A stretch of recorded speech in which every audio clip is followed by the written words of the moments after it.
জনগণের ভোটে জনগণের কাছে জবাবদিহিমূলক। আমি অত্যন্ত বিনয়ের সাথে আপনার দৃষ্টি আকর্ষণ করছি, সংসদে দেখে দেখে পড়া অ্যালাউড না।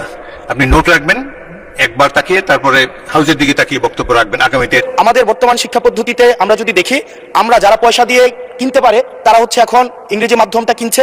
আমি পজিটিভলি যাচ্ছি, আমি কোনো কিছু অস্বীকার করছি না। জনরায়কে সম্মান দিতে হবে। প্রথমেই যেই ভিডিও ক্লিপগুলো আপনারা দেখেছেন সেগুলোর সম্পূর্ণ ভিডিও আপনাদেরকে দেখাবো। তার আগে ছোট করে একটি অনুরোধ, আপনারা যদি এই ধরনের রাজনৈতিক ভিডিওগুলো দেখতে পছন্দ করে থাকেন অবশ্যই চ্যানেলটি সাবস্ক্রাইব করে বেল আইকনটি অল করে দিবেন। চলুন দর্শক, একটি লাইক দিয়ে একে একে সেই ভিডিওগুলো দেখে আসি। জনাব হাসনাত আব্দুল্লাহ কুমিল্লা সরাসরি প্রশ্ন করবেন, ব্যাখ্যার প্রয়োজন নেই। আসসালামু আলাইকুম। যেহেতু শিক্ষার নিয়ে কথা হচ্ছে, আমাদের বর্তমানে মাননীয় স্পিকার, আমরা যদি বর্তমান শিক্ষা ব্যবস্থা দেখি, আমাদের এন্ট্রান্স ইনস্টিটিউশনগুলোতে বিশেষ করে প্রাথমিক শিক্ষায় আমরা দেখছি যে ভর্তি প্রক্রিয়াতে আমাদের এখন দুইটা পদ্ধতি প্রচলিত ছিল। এডমিশন বাই মেরিট আগে প্রচলিত ছিল, এখন সেটা কনভার্ট হয়েছে এডমিশন বাই লটারির মাধ্যমে হচ্ছে এখানে বাচ্চাদেরকে ভর্তি করা হয়। ফলত যেটা হয়েছে, ফিডার ইনস্টিটিউশনগুলোর শিক্ষার মান অনেক কমে গিয়েছে, যার ফলে টারশিয়ারি এডুকেশনে আমরা হচ্ছে কোয়ালিটি সম্পন্ন ছাত্র আমরা হচ্ছে বিশ্ববিদ্যালয়গুলোতে আমরা পাঠাতে পারি না। এখন মাননীয় মন্ত্রী মহোদয়ের কাছে আমার প্রশ্ন থাকবে, এই যে প্রাইমারি স্কুলে বাচ্চাদেরকে ভর্তি করানোর ক্ষেত্রে আমরা কি ভর্তি প্রক্রিয়াটা আমরা পরিবর্তন করব কিনা, নাকি এই যে এডমিশন বাই লটারির মাধ্যমে আমরা নিব এবং মেরিটকে আমরা হচ্ছে সবসময় হচ্ছে দমায় রাখবো, নাম্বার ওয়ান। আর নাম্বার টু হচ্ছে, আমাদের বর্তমান শিক্ষা পদ্ধতিতে আমরা যদি দেখি, আমরা যারা পয়সা দিয়ে কিনতে পারে তারা হচ্ছে এখন ইংরেজি মাধ্যমটা কিনছে, যারা পয়সা দিয়ে ইংরেজি মাধ্যম কিনতে পারে না তারাই কেবল আপনি যেই শিক্ষা পদ্ধতি আমাদের জন্য জনজীবনের জন্য আপনি চালু করেছেন সেটা আমরা কিনছি, আর যারা সেটাও কিনতে পারে না তারা হচ্ছে মাদ্রাসা শিক্ষা পদ্ধতি কিনছে। আপনার কাছে প্রশ্ন যে আমাদের বর্তমানে একটা দেশে এই তিনটা শিক্ষা পদ্ধতি যেটা অর্থনৈতিক অবস্থার উপরে নির্ভর করে চলে, এই তিনটা শিক্ষা পদ্ধতি জিয়ে রেখে আপনার কি মনে হয় যে আপনি একটা ইনক্লুসিভ শিক্ষা পদ্ধতি নিয়ে আমাদের দেশটাকে আগায় নিতে পারবেন? ধন্যবাদ। মূল প্রশ্ন ছিল জাহাঙ্গীর হোসেনের, মাননীয় সদস্য, সারা দেশে প্রাথমিক ও গণশিক্ষার উন্নয়নে কোনো প্রকল্প গ্রহণ করা হইয়াছে কিনা, হইলে তাহা কি? এখন তো ইন জেনারেল আমরা ডিসকাশনে চলে গিয়েছি, তবুও মাননীয় মন্ত্রী আপনি ইচ্ছা করলে উত্তর দিতে পারেন। ধন্যবাদ মাননীয় স্পিকার, ধন্যবাদ মাননীয় সংসদ সদস্যকে। যদিও তিনি ব্যাপকভাবে প্রশ্ন করেছেন, আমরা আশা করি এই মহান সংসদে এই বিষয়গুলি আলোচনা হওয়ার প্রয়োজন রয়েছে এবং তিনি করছেন। মূলত আমাদের দেশের শিক্ষা ব্যবস্থার জন্য রুরাল অ্যান্ড আরবান এই দুইটি সেকশন রয়েছে। এখন গ্রামীণ জনপদে যে প্রতিষ্ঠানগুলো রয়েছে সেখানে প্রি প্রাইমারি স্কুল রয়েছে এবং ছাত্র সংখ্যা এতটা কম্পিটিটিভ নয়, সে কারণে সেখানে ভর্তি সমস্যা তেমন একটা হচ্ছে না। ঢাকা শহরগুলোতে আমাদের এই প্রাথমিক স্তরে ভর্তির একটি সমস্যা রয়েছে। এই জটিলতা নিরসনের জন্য বিগত সরকার লটারি সিস্টেম করেছিল, যেটা আদৌ আমার মনে হয় না যুক্তিসঙ্গত।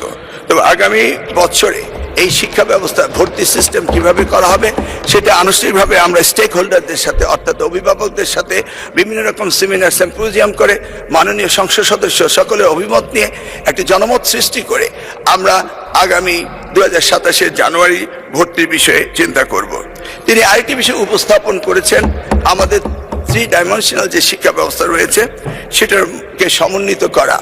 ধর্ম অনুভূতিতে এফতেদায়ী রয়েছে, মাদ্রাসার মধ্যে রয়েছে, কওমিতে রয়েছে, ইংলিশ মিডিয়াম রয়েছে, বাংলা মিডিয়াম রয়েছে, সবগুলিকে সমন্বিত করা একটি জটিল ব্যাপার রয়েছে। তবু আমরা ইতিমধ্যে কমিটি করেছি ইংলিশ মিডিয়াম স্কুলগুলোকে সরকারের আওতায় এনে তাদেরকে কিভাবে আমাদের যুগোপযোগী শিক্ষা ব্যবস্থা বাংলাদেশের দেশের নিয়ম কানুন মেনে করা যায় সেই বিষয়ে আমরা কাজ করছি। ইতিমধ্যে আমরা কমিটি গঠন করে তাদের সাথে যোগাযোগ করছি। দ্বিতীয়টি হলো ইবতেদায়ী শিক্ষা ব্যবস্থা, সেটাকেও আমরা ইতিমধ্যেই আমরা সেই বিষয়ে ব্যাপক কাজ শুরু করেছি। আর কওমি শিক্ষা ব্যবস্থা, আপনিও আপনার পূর্ববর্তী বক্তার মতো দেখে দেখে পড়েছেন, সংসদে এর অ্যালাউড না। ভবিষ্যতে না দেখে বলার অভ্যাস করেন, এটা সংসদের রেওয়াজ, যেটি আমাদের সকলেরই মান্য করা উচিত। অত্যন্ত বিনীতভাবে আপনাকে জানাচ্ছি। ধন্যবাদ। মাননীয় সদস্য মোহাম্মদ অলিউল্লাহ, বরগুনা 1, আপনার সময় 6 মিনিট। সামনে একটা ঘড়ি আছে, অনুগ্রহপূর্বক ঘড়ির দিকেও খেয়াল রাখবেন। আপনি বক্তৃতা আরম্ভ করতে পারেন। আসসালামু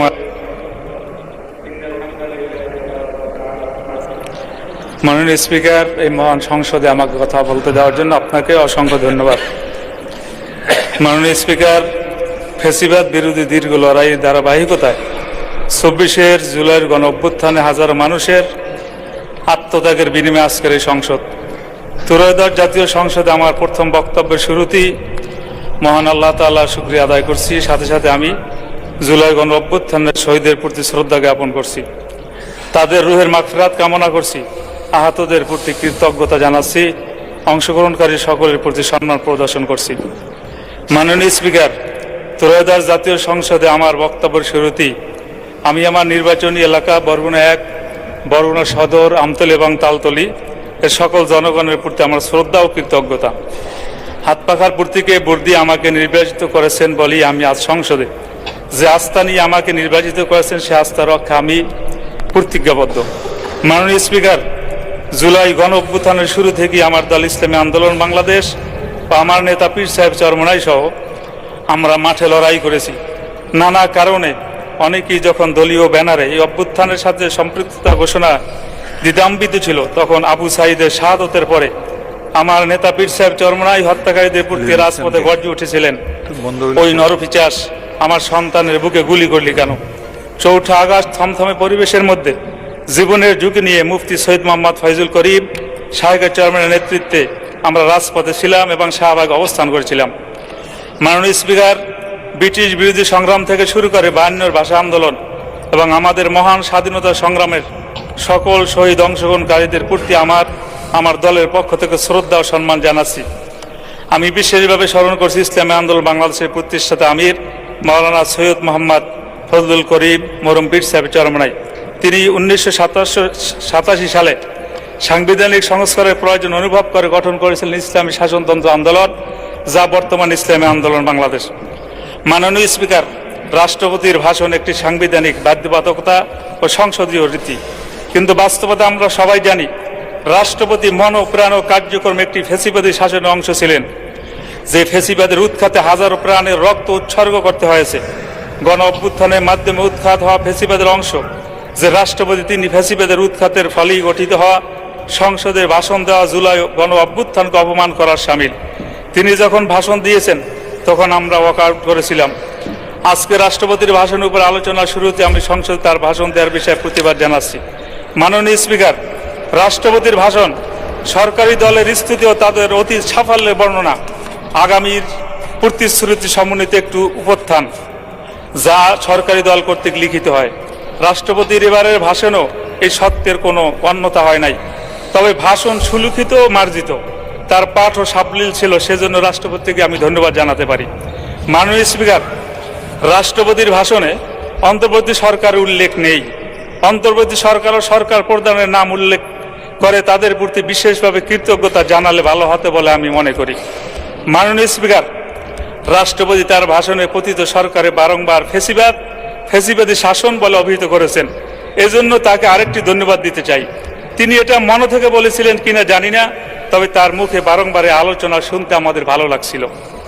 অপটিক্যাল ব্রাইটেনার, কালার গার্ড এবং জার্ট লক সমৃদ্ধ অ্যাডভান্স ফর্মুলায় এলো নতুন রে ডিটারজেন্ট পাউডার। তবে মাননীয় এই ভিডিওগুলো দেখছিলেন, এ সম্পর্কে আপনাদের কোনো মতামত থেকে থাকলে অবশ্যই কমেন্টে আপনাদের মন্তব্য লিখে পাঠাবেন। ভিডিও ভালো লাগলে চ্যানেলটি সাবস্ক্রাইব করে বেল আইকনটি অল করে দিতে ভুলবেন না। এবারের মতো এখানেই বিদায় নিচ্ছি, শীঘ্রই দেখা হবে নতুন কোনো ভিডিও নিয়ে। ততক্ষণ সকলে ভালো থাকুন, সুস্থ থাকুন। আসসালামু আলাইকুম ওয়া রাহমাতুল্লাহি ওয়া বারাকাতুহু।